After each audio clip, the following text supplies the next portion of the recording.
And now stay tuned for another episode of the Big Gear Podcast. It was such a good January with all the rarities in Ontario. From the start of the year, I wasn't really planning on doing a big year per se. I thought beating Kiah was going to be tough. There was a trip that I did with Ezra and Kiah. We went to see a spotted towhee in Terrace Bay. Probably the craziest driving I've ever experienced. Just the north shore of Lake Superior in a whiteout during the middle of the night. Good birding, big year birders! I'm Robert Beaumander, and we're birding from the north to the south, from the east to the west. And we're talking to the big year birders of the big years. Is that the way I wanted it to come out? I'm not sure. Anyway, welcome to part 3 of the Ontario Big Year Birders from the 2022 calendar year. Today, we are talking to a young man named William Konze, who, amongst all the big year birders that I met last year, was one that I didn't really get to know too well until, well, we actually started speaking. And now we know each other just a little bit more, and you'll get to know William as well, a birder that accidentally started a big year and followed through right to the very end, and along with a couple of others, broke the all-time Ontario big year record. Not just broke it, but kind of smashed right through it. It was an incredible year in Ontario for birding in 2022, and since I'm not out on the trails as much this year, I'm not sure how it's going in 2023, but we have had a few good rare birds in Ontario this year as well, including a white wagtail, which, oh my, I wish had shown up last year, but we can't do anything about that. We can't change the past unless we invent time travel, which I'm guessing is not going to happen. I'm blathering on, aren't I? Well, anyway, thank you for joining me, and let us continue on with episode 9 of the Big Year Podcast, and let's all welcome, with a big round of applause, William Konze. One of the big 5 Ontario birders, William Konze, who finished in second place, I believe. Yeah, I tied for second place, yeah. And how did that feel? Were you going all out to win it, or were you just having a good time birding Ontario and just trying to see as many birds as you can? Yeah, from the start of the year, I wasn't really planning on doing a big year per se. My goal was to get 300 species for the year because I'd never done that in Ontario before. And it was such a good January with all the rarities in Ontario lingering from the fall that I decided I was going to try to go all out. And yeah, I guess around May or so, I realized, I can probably beat the record. And I was not thinking that I would be that close to Kiah and Ezra at the end of it. But well, you actually seemed to come out of nowhere at one point, because, you know, the others were way up there. And then, you know, I thought you were kind of following them, but more in like Andy and Susan were doing. And then suddenly you're up there at the top of the list, and I'm thinking, oh, you have a chance to win it. Did you feel at some point that you were getting close enough to do so? Yeah, I thought beating Kiah was going to be tough. I guess in like the latter half of the fall, I got a few birds that they already had from earlier in the year, and I thought, it's going to be pretty tight. So yeah, I never really thought that I had a chance at winning it because Kiah was pretty far ahead, but I did not expect that I would tie Ezra at all. Well, that's quite an accomplishment too, considering that it was kind of an accidental big year on your part. Yeah. So because I saw you sort of around during the year and never really met you, tell me a little bit about yourself and tell my audience a little bit about who you are and how you got into birding, and also became a pretty good expert at a young age. And I discovered there are a lot of young birders who know a heck of a lot. So I'm 21 years old. I am living in Guelph, Ontario. I'm actually born and raised in Guelph, but I'm attending the university here. I'm in my 4th year I'm actually taking a semester off, but I'm technically in my 4th year of wildlife biology and conservation. And my dad is also a birdwatcher, Carl. He's a birdwatcher and biologist. He works in ecological consulting field. So he got me into it at a pretty young age, and I've been birding for like more than 10 years now, pretty seriously. So I've been birding about the same time, but I didn't start till I was 51. So my experience came late in life, but I'm very happy to see so many young birders get into it, because I feel like I wasted 40 years of my life not birding, and it really changes the way you look at everything, the world, nature, just a walk.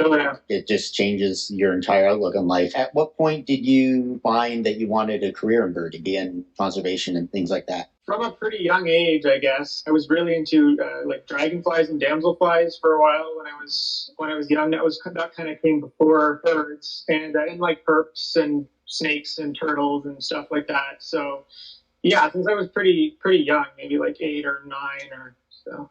Yeah.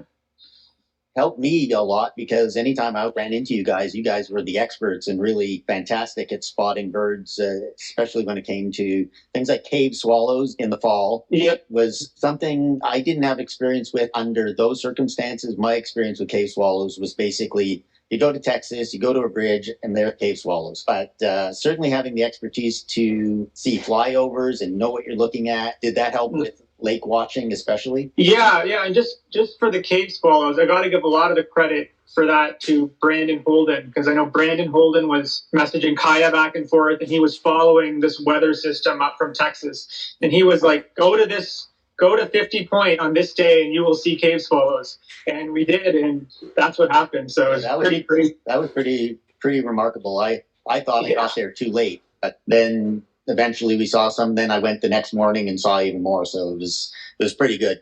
Those were my first Ontario cave swallows. So that was my one and only tick for cave swallows in the year, and probably for most people it was too. One of the things I struggle with when it comes to birds in flight and at distance is lake watching. Is that a skill you honed over a few years? Because when you go to the Lakeland Center in the fall looking for distant seabirds, so there's a lot of experts there, and I tend to depend on their lake watching skills. How did you develop that? Yeah, I was fairly inexperienced with lake watching before the year had started. I'd always gone to Van Wagner's Beach in the fall and looked for Jaegers and things like that. But I honed a lot of my skills, like my duck ID, especially, and like gull ID in flight is a lot better now. And spending a week up in James Bay, just basically watching the coast the whole time, I got a lot of experience. So. That definitely helps, especially during a big year, to know your birds in flight and your distant birds. And over the course of the year, obviously you said you learned a lot more than you might have known at the start. What were some of the things that doing the big year taught you? Yeah, it's a good question. Yeah, I think just because I was out birding the whole year, I became a lot more familiar with migration and migration patterns, and when to expect certain species to arrive, and just I guess I learned a lot about the diversity of Ontario's bird species and their populations, both traveling everywhere, and I guess just general little fine ID points, I guess. I find that doing big year can have lots of ups and downs. I've done it a few times myself, and there are some high points, there's some low points. It sometimes isn't as much fun as you thought it would be when you first started. Did you find that yourself? Yeah. One of the big things that I didn't like was driving 6-7 hours to see a species that I'd already seen in the province before. Yes. Like driving up past Sudbury to see a varied thrush, which I'd seen like right in Guelph before, and lots of times it's wet. I remember that one. Yeah. So that was kind of a pain. You're always thinking, God, how much gas am I wasting? And so that's kind of the big one. And there obviously were some birds that were lifers and were big birds for the year that you did have to drive for. What was probably the longest drive you had to do in terms of a lifer and a bird that you would have probably chased anyway? So I only got one lifer this year. I got the marsh sandpiper was the only new one for my life list. I got about 9 or 10 new Ontario birds. So I'm thinking maybe the pink-footed goose, like almost in Quebec. That was pretty far. It was like 5.5 hours. The other thing that I noticed was that you guys did a lot of really far northern trips, and I guess some of you shared driving on a couple of them. Yeah. Where were some of the highlights of some of those for this north trips that you did? And where was the most out of the way, I can't believe we even did this drive, especially if it had to do it in the winter? Yeah. I know there was a trip that I did with Ezra and Kiah, I guess towards the end of January. We went to see a spotted towhee in Terrace Bay, and that was probably the craziest driving I've ever experienced. Just the north shore of Lake Superior in a whiteout during the middle of the night is pretty crazy, and I wasn't even driving. So and you're still scared. Yeah, that really freaked me out. Sometimes it's scarier to be a passenger during those drives, I found. Yes. I was in Quebec for a bird that one of my misses during the course of the year, and I heard about the Stellar Sea Eagle showed up in New Brunswick, and the drive from Quebec to New Brunswick on not even paved roads, just back dirt roads that have no lights and giant trucks racing by you, not even slowing down. That was probably the scariest drive I had all year. That was just beyond belief. What was the most exciting bird you did see? I know everybody does say the marsh sandpiper, but that was obviously for all of us. What was your story of getting the marsh sandpiper? Yeah, so I was one of the lucky ones who found out about it, I guess, during the daylight hours of the evening that it was found. I was at Peely with my dad just walking around, and I got a call from Ezra saying, "Are you alone? And there's this really good bird. I can't tell you what it is, in Thetford." And I basically just drop everything and go. And I think I end up tailgating Tim Arthur and his car, and he's like, I wonder why William's tailgating me afterwards. And I know I broke I was probably going quite a bit over the speed limit for the whole drive. But yeah, I got there and saw it, and I got really good views the evening of. And it sounds like the views people got in the successive days afterwards weren't as good. Yes, so I can attest to that. I was actually in Vancouver at the time, and I forget what day of the week it was, but my flight wasn't scheduled for 2 more days, and I had to pay a bit of a fee to change my flight. Right. Landed in Toronto, drove straight there, but couldn't not stop. Luckily, Brantford was on the way, because my wife would have killed me if I didn't stop and pick her up on the way. But I took that little detour, and we saw it in just horrendous pouring rain conditions. And I saw some of the pictures some of the people got on a nice clear afternoon when it was first seen. I have a video that looks more like an ultrasound than anything else, but I saw it, so that was fantastic. Were there any other highlight birds of the year, even though they obviously weren't necessarily lifers? What were some of the other highlights, especially the ones that you really had to work for? Yeah, I guess one of the more exciting chases we did was for black-headed gull on the Niagara River, and I think there was just one sighting of that the whole year in Ontario. We were at Peely birding, and then we hear Ryan Griffiths has found a black-headed gull on the Niagara River somewhere, and so we decide, I think we can get to the mouth of the Niagara River and Niagara on the Lake for dusk, and we'll have probably about a 50-50 chance that it'll actually go that way down the river to roost at night on the lake, versus I guess it could have gone towards Lake Erie as well. So we just said, heck, why not? And we drive, it's probably 4.5 hours probably to Niagara on the Lake from Peely. And we got lucky, and we have it flying right by with the Bonaparte skulls in the evening. So that was pretty exciting to get, and no one else saw it afterwards. How many of you got to see it? There were It was Kiah, Ezra, Andy, and then I brought along Luke Rasso as well. He saw it. That's where Susan Nagy lost out. A big bird for her. Yeah. I've had the pleasure of talking to the other 4 so far. It's fun to kind of see your adventures, how you did them together and how you did them on your own. Did you do any trips completely on your own that were of note? Yeah, I did a few. One that stands out for me was Arctic Turn, and I guess it was late May. It was somewhere, I can't remember the county, but it was along the St. Lawrence River, like along the Thousand Islands Parkway or something. Someone had seen, I think maybe 3 or 4 earlier in the day. So I decided to drive out there myself. And that was a kind of a nemesis bird for me in Ontario. I'd never seen that before.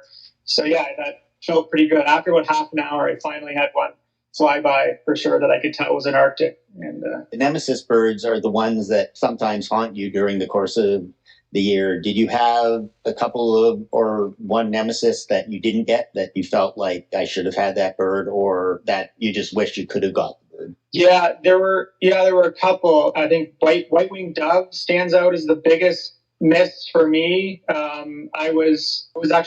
got COVID at Peely, so I had to leave and go back home for a while. And as I was getting better, this white-winged dove was around, and like, I think I should I go to see this white-winged dove? And I decided I don't really want to be standing around with a whole bunch of people still with COVID.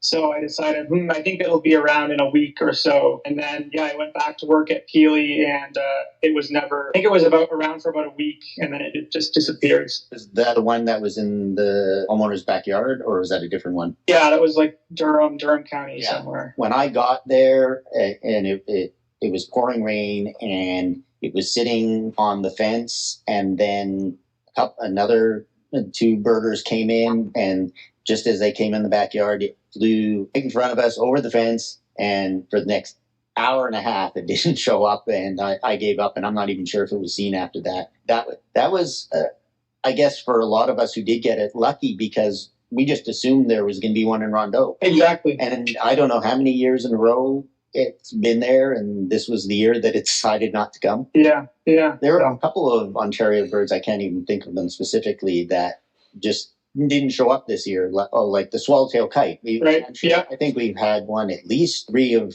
4 years, if not 3 years in a row. Yep. And, I kept checking the Elmer rare bird alert thinking it's going to show up at some point. But that was a frustrating one, because it wasn't like I was going to see them somewhere else in Canada any more likely. One of those is Chuck Will's Widow was another one. That was, I don't know how many years in a row it was there. I think 2014. I've been there twice for it, and that was a trip I was looking forward to, because there's a really neat restaurant up on a lake on a mountain, which is kind of a weird spot, but it's a really cool place to go. Yeah, that was disappointing too. That's 2 birds that were certainly, I guess, expected, but disappointing not to have found. And as the year went on, did you feel like you were getting more into it? Because most of us, especially the Ontario birders, were into it from the very start, and you were sort of built up in May. Were you even more into it than them as the year progressed, and felt like, I don't even want it to end now because I'm doing so well? Yeah. I went kind of all out for the month of December. I tried to get out almost every day. I was just looking along the lakeshore of Lake Ontario, hoping for something rare, like a common eider.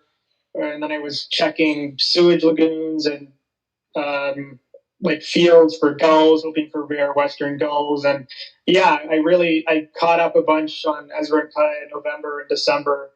And I was really excited to go all out in December. Were you in school or working during the year? Yeah, I was working at Peely, obviously, but I mean, aside from that. Yeah, I was in school for the winter semester, mm-hmm. And then I decided, actually in about September, once I started my courses, I think I decided that I was gonna just drop out and then postpone my university for about a year, mm-hmm. Because I wanted to go all out in the fall. So yeah, I'm glad I did that, but that means my degree, I'll have to complete it later, but that's okay. Yeah, there are some things that you do in your youth that are sometimes more important than the piece of paper education and the school learning. Definitely, I think there's very few people who regret taking a year off rather than not to do something like a big year.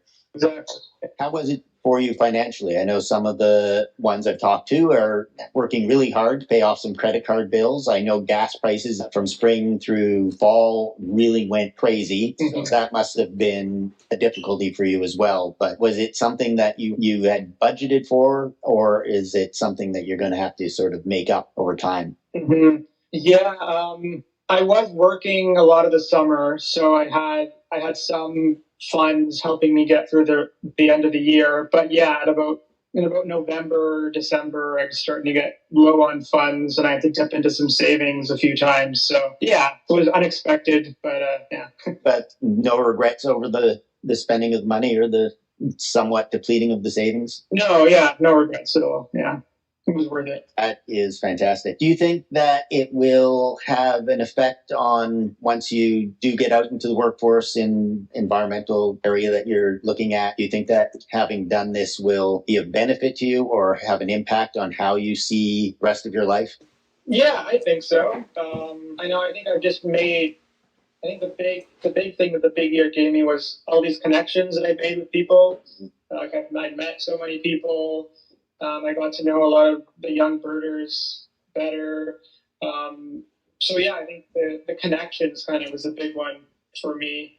But yeah, I guess knowledge of Ontario's natural history and biodiversity helps as well. What do you think you learned about yourself that you didn't know? Yeah, I guess I learned how competitive I was. Maybe I never thought that I was that competitive before. Yeah, I guess I learned just some kind of to stick with it and keep persevering. Some people don't realize how competitive they are until something like chasing a list and a number becomes. Mine is less. My reasons are more obsessive than competitive. But yeah. Towards December, when Bruce was getting close to me, I became a little more competitive and a little more. I think I saw more birds than I would have seen had I not had someone coming up behind me. And I wonder if I saw more birds than you would have seen if you weren't in a little bit of competition with Ezra and Kiah. Yeah, for sure. I was just happy to break the old record. And I guess I ended up surpassing it by 11 or so. And yeah, if it weren't for Kiah and Ezra, I would have been, my list would have been much less for sure. What do you attribute 3 people breaking the all-time Ontario record to this year? Yeah, I think it's a combination of things. I think definitely it was a good lot, or the fall of 2021 was very good. Was warm and there were lots of lingering rarities, and I think that was partially why we had such a good January. I also think it's because of just there being more birders around and things like Discord for sure. Word gets out like so fast now, so it's a lot easier. Things are a lot more accessible now. Chasing. So, yeah. When you look back on Josh Vandermillen and Andrew Keaveney when they did their big years in 2012, it was a very different birding climate. Yes, there was the OFO and there was, eBird's Rare Bird Alert, but a fraction of the birders that there are now. I think that since 2012, 2 things really spurred the uptick in birders. One was the movie The Big Year, and the other, I think, more so was COVID. Yeah, I agree. Certainly, the more birders there are, the more people that are interested in conservation there are, and that's probably the reason that should be upmost in our minds when we go birding. Mm-hmm. For sure, yeah. And what would you say to someone who, especially as young as you, under 25, who thinks that, hey, I'd like to do an Ontario big year? What advice would you give them that you know now that you didn't know last January? I would be encouraging, but I would tell them it's a lot of work. It's a lot of driving and gas, and it's going to be probably more expensive than you would anticipate. And I would highly recommend people do it in a small group. as driving, twitching things 8-10 hours away by yourself is just really lonely. And I can attest to that. I drove across Canada by myself, so yes, that is. Sometimes it's most fun you'll ever have, but other times it's just endless nights of boredom. Was there one bird that you saw that was, and you might have mentioned this already, that you're by yourself and you had absolutely, because you obviously birded in lots of groups this year, was there one bird where you saw it and you're like, wow, do I high five? There's no one to enjoy this with. Yeah. My best find of the year was, I guess, in early June. I was working up north of Parry Sound doing some bird surveys on a reserve. So I was living in Britt, Ontario for about a week. And after my field surveys, one day I just decided to drive around. There was a sewage lagoon I was going to check out. And yeah, I'm driving by and I see this bird perched on this, I think like a lawn chair or something. And I'm like, that looks weird. But I turn around and it's a Say's phoebe, which is a pretty good bird for this far east. It is, yes.